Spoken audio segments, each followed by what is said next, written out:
Punten, A. Neng mau nanya boleh? Mohon mangga Neng gimana?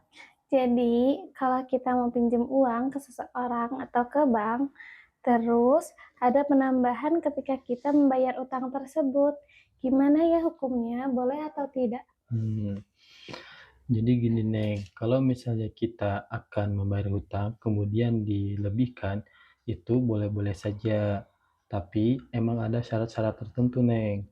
Nah, yang pertama itu syaratnya tidak ada kesepakatan di awal saat peminjaman. Contoh, misalnya Neng nih punya teman si Alpi namanya contohnya. Nah, si Alpi itu pinjam uang ke Neng.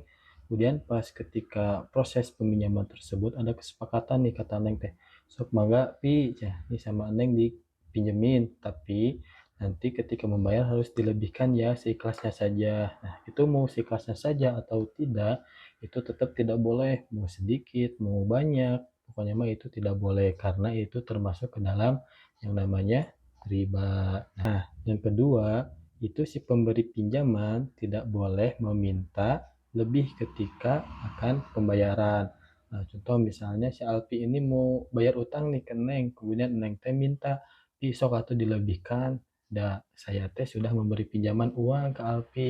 Nah, itu tidak boleh dimintai ketika pembayaran. Pembayarannya lebih, nah itu tidak boleh, Neng. Kemudian yang ketiganya itu tidak ada suatu adat kebiasaan di kampung tersebut, di tempat tersebut ketika mau pinjam uang itu harus dilebihkan. Nah, karena al-ma'rufu urfan kal masyruti syarton. Sesuatu hal, adat kebiasaan yang biasa dilakukan di tempat tersebut itu sama saja dengan sesuatu hal yang telah disepakati sebagai syarat. Nah, contoh misalnya nih, Neng mau pinjam nih ke kampung RT 10 nih. Neng tahu bahwasanya kalau di kampung RT 10 tersebut, kalau meminjam uang itu harus dilebihkan 10%. Nah, meskipun tidak ada kesepakatan di awal, meskipun tidak ada secara tertulis, meskipun tidak ada keduanya tersebut, kalau misalnya Neng sudah tahu kebiasaan di situ harus dilebihkan, itu tidak boleh karena itu akan termasuk ke dalam riba. Nah, gitu Neng. Jadi kita boleh saja melebihkan uang pembayaran utang tersebut apabila tidak melakukan tiga syarat tersebut. Nah, gitu Neng.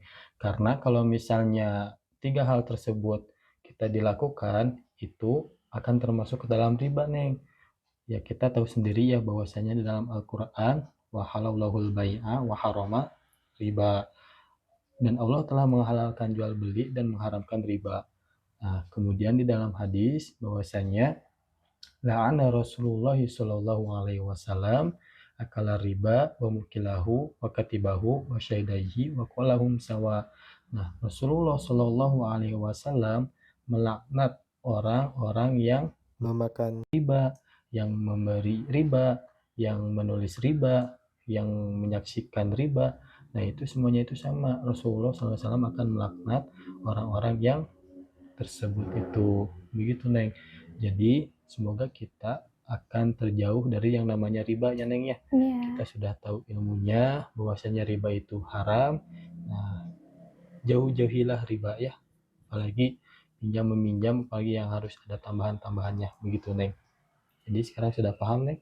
Iya, sudah paham, A. Terima kasih ya. Alhamdulillah.